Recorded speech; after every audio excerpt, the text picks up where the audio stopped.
everyone. So today, Hilary Dyson joins me. Hilary started her career as a chartered accountant and is now a cloud accounting technologist. Hilary, what is a cloud accounting technologist?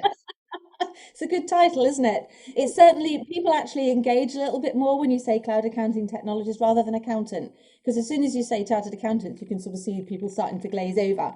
So cloud accounting technologist, essentially for a long time now, I've specialised in accounting software.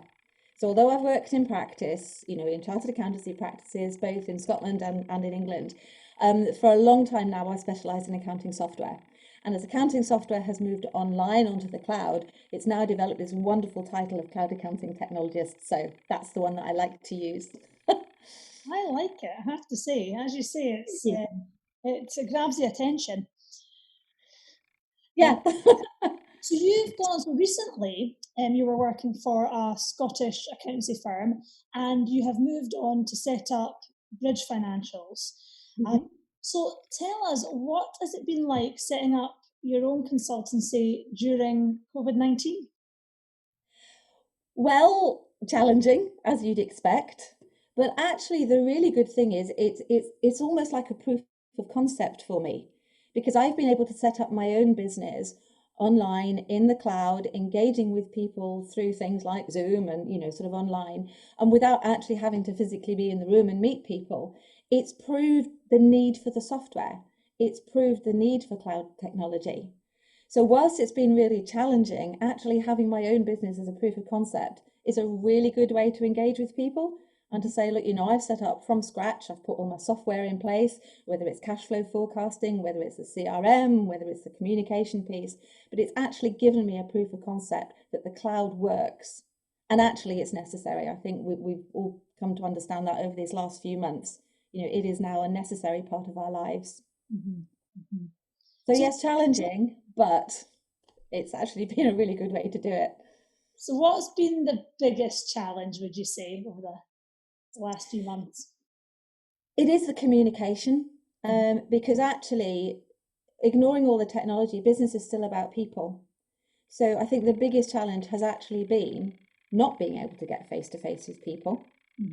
Because when you're talking online, whether it's sort of a meeting with people or whether it's a networking piece, it's very different to actually being in the room. So I think we've had to learn new skills, how to manage the technology so it doesn't fail halfway through. Making sure that your laptop's fully charged, making sure that you haven't got somebody else who's also working from home who's taking up all your broadband width or whatever and slowing everything down. So those sorts of technology challenges have been very evident as well. But it is, I think, for me, the biggest challenge is not being able to get out and meet people and have that face-to-face conversation. So yes, and it's not just the sort of the formal meetings and the formal networking. It's the casual conversations. It's when you bump into someone in the bus like you and I have done. You miss those casual conversations because sometimes those can lead on to other introductions, other relationships as well. So for me, the most difficult thing I think has been the isolation, the sort of physical, social isolation from people. Because you've run your own business and consultancy business previously, haven't you, in the past? I have done, yes. So I've had a whole mix of roles, both in practice, but also on my own, sort of doing people's accounting support work in the past as well. So I have done it before, but this time it is different because you can't go out and about. It's that being forced to stay put that has been very different this time. And also, when you're starting from scratch, you don't have that client base that you can then go and get introductions from other clients and so on. So when you're starting from scratch, actually that networking piece at the beginning is really, really important. Never thought I would miss networking, but I have to admit I've missed it over this last few months. So, and the other challenge, I suppose, is they're all going through an uncertain period. Businesses some have closed, some have changed their operations, some have pivoted. I love that word that we've all got to use now, businesses have pivoted, but they've all had an uncertainty. And so businesses with uncertainty are going to be a little bit more hesitant about maybe engaging with somebody new, about setting up new systems. So even though that they're going to need those systems, there is still going to be possibly a reluctance to take that step when you actually don't know what the future looks like. So that's been a challenge as well. And what do you think you've learnt over the last 4 or 5 months, maybe thanks to COVID-19, if I can say that? So. Yeah. I've learnt probably resilience. It's that particularly when you set up a business, you have a vision, you know what you want it to look like. You do get bumps along the way, you get question marks, you get uncertainty, but actually you've learnt that resilience to sort of stay true to the vision that you do have. I think on a personal level, I think a lot of us have realised that our families are very important to us, and actually being able to get that work-life balance, being able to work and have the family support and to deliver that support to your family has actually been really important as well. And I know for some people the challenge was with young children. I pity anyone that had to do that home education piece. For me, the challenge was at the other end of the scale, an elderly mother who needed looking after. So I think learning the importance and having the ability to get that work-life balance has been really, has been a really positive outcome, I would say. Working with family, even sharing your home with your grown-up children who are also working from home. We've all learnt different ways of working together. So that's positive. That is positive. And from a cloud accounting point of view, I mean, what do you think will change between, say, now and over the next 12 and 24 months in terms of the trends in that area for small to medium-sized companies? I think there's two things that we'll see. I think you've got established businesses who've maybe weathered the storm, they're coming through, but we don't know what's going to happen. Will we have another lockdown? What's going to happen over the next 6, 12, 18 months? So even people who maybe haven't shifted to the cloud yet will be looking at what can they do to make things easier if it happens again. So I think that's one thing that will happen. But also, as new businesses start up, they will not be wanting to start up on the old desktop in-house software. A 21st century business coming out of a pandemic's going to want to have 21st century software. So anybody starting now will be starting in the cloud. And it's not just the accounting software as well. I think, over the years, we've seen the number of apps that work with the likes of Xero and QuickBooks Online and so on, the number of apps that work with it have grown as well. So there's over 800 that work with Xero now. So people will start pushing actually the boundaries of what they can do with using cloud. It won't just be the accounting software itself.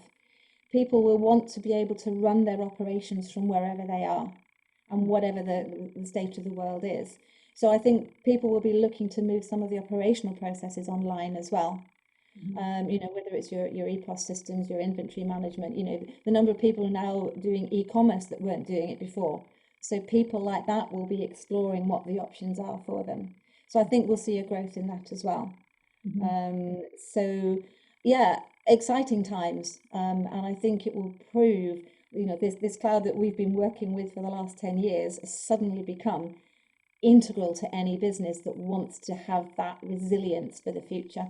And how do small or medium-sized businesses navigate what apps or which software would be best to use? Because that's something that I've certainly found a challenge myself. So how do people where do they start? That is a really good question. And what you have to start with is by looking at what you want to do. Look at what are your problems, what are your pain points, what are the things that cause you grief? And that's the starting point for thinking, well, okay, what can I do to fix this? And one of the other things I always say to an established business is look at where you're using spreadsheets, because every business will have spreadsheets that people have set up for managing some aspect of that business. It could be a people management thing, it could be a stock management thing, it can be for your cash flow forecasting, it could be for all sorts of reporting. Look at where you're using spreadsheets, because if you're using a spreadsheet, the chances are somebody has developed an app to replace that spreadsheet, and that app will integrate with your accounting software. So the whole thing is sit and look at your systems, look at how they've grown, and look at what the problems are. And the way that we would work with a client like that is to sort of sit down and talk them through the systems. And what's really interesting is people always say, oh, I've got a really simple system. And then when you sit down and talk to them, you realize it's like a spider's web. It's going off, and it's getting bigger and bigger and bigger. And there's all sorts of intricacies around it. So by sitting down and having those conversations, you can actually really begin to understand what the business needs are. And then start to work on, well, okay, what apps can you put in, or what apps are there that can replace some of those systems that have grown up. So, and it's fascinating because, a lot of businesses, there's sort of core functionality around the accounts, which is very similar. But once you start adding in the operational piece, that's when you start getting all the differences. And that's where it gets really interesting. That's when my auditor brain starts kicking in, and thinking about systems and what are the problems and how do you fix them. And you were talking there earlier as well about sort of the trend being more and more people moving towards cloud accounting if they haven't already. I guess now is the time that if people weren't thinking about working remotely, well, we've all been forced to think about that. What about the small businesses that do have accountancy software set up, but it's not cloud-based or it's not quite fit for purpose, but they're thinking, crikey, I have got so many other things to worry about at the moment, or so many other challenges, this is not a priority. Should it be a priority? Shouldn't it be? Like, what? I guess when's the right time to even start looking at what tools you're using, do you think? Now. Start looking now. No, I mean, joking aside, actually, you can start looking at any point. The point at which you're going to migrate your system from your in-house onto the cloud, that's more critical. But actually, just start asking the questions now. Start looking at what the options are. If you're using a lot of the sort of the traditional desktop solutions, that data can actually be migrated to the cloud if the circumstances are right. So it's not that you have to stop and then start again, or have to wait until the end of the year and start with opening balances or whatever. There are paths for migrating data over as well, but the whole thing is to plan it. It's a real project. You have to look at what system you're using, where do you want to get to, and it can be a stage process. So you might maybe move your financials and then add some of the operational stuff in afterwards. But always, make that move to the financials knowing it's going to open up other opportunities for you to change some of your other systems as well. So it doesn't necessarily all have to be done at the same time, but you need to plan, you need to have a strategy.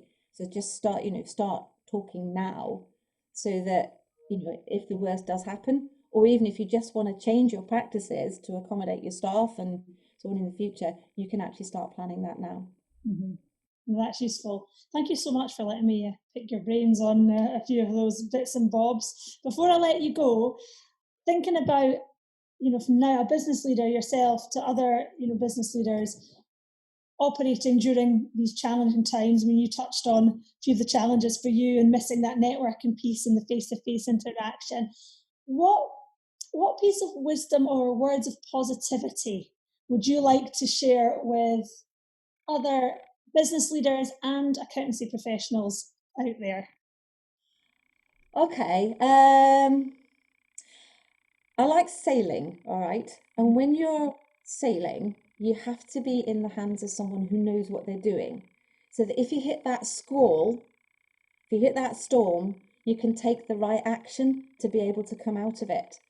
So I would say if you're facing problems, if you're facing challenges, are there people out there that can help you get through that? So when I'm on a boat, actually I don't want to be in charge because I know the dangers, I know what the problems are. I want someone who's an expert to navigate us through that and to get us out the other side.